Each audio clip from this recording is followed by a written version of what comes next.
Kooper Caraway, who is the union president of the Sioux Falls branch of the American Federation of Labor and Congress of Industrial Organizations. He represents employees of Smithfield, which is a major pork processing facility that was shut down after hundreds of workers contracted COVID-19. He joins us now live from South Dakota. Kooper, we really appreciate you coming on. I want to start by getting your reaction.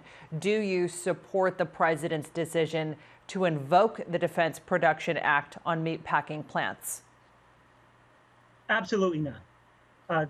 Thank you for having me, but we absolutely do not support this executive order. This executive order falls in line with most of the president's executive orders thus far. They do not have the best interests of working class people in mind. And how poetic that on the anniversary of the execution of Benito Mussolini, that he would use state power through the Defense Production Act, his executive order, to send working class people into potential death traps for short-term profit. And we're looking at these pictures right now of a meat processing plant. We can see how closely workers stand in these assembly lines side by side. How did the outbreak at Smithfield, where you are, get so bad to the point that it was forced to close? Well, look, workers pushed for stricter safety precautions and things like this weeks and weeks before there was an outbreak. But unfortunately, Smithfield management dragged their feet. Our state governor refused to hold management's feet to the fire. You refused to hold them accountable. And so what we ended up seeing is an outbreak. Our plant in Sioux Falls is not dissimilar than other plants across the country and across the world. It's a century old, has narrow staircases and narrow hallways. So people are working for the most part shoulder to shoulder. But the workers pushed for innovative, creative, new production models and workplace safety precautions. But again, management supported by our state governor, only had profit and didn't take late.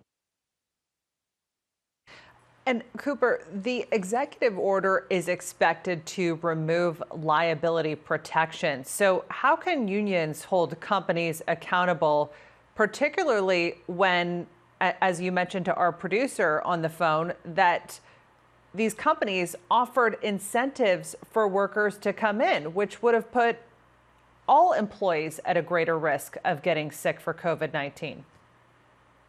That's right. When the workers first pushed for workplace safety precautions, they were met with the employer offering what they called a $500 responsibility bonus. And this bonus would go to anyone who didn't call in sick for the whole month of April. And so this is the opposite of responsibility. What's responsible is to quarantine yourself if you've been around someone who's been exposed. But the companies decide to incentivize folks coming in and potentially putting other people at risk. As far as the section of the executive order that would make it difficult for folks to engage in class action suits against the company, workers still have the most power in this situation because workers are the ones who are producing. Workers are the ones who are doing all the work. So we have the power to give our labor to the company and sell our labor to the company if we feel like we're being respected. We also have the power to withhold our labor and refuse to work for a company that doesn't take our safety and the safety of our family into consideration. So we still have a lot of ways of getting our grievances addressed outside of. All right, Kooper Caraway, we really appreciate you coming on to add your perspective. Thanks for being with us.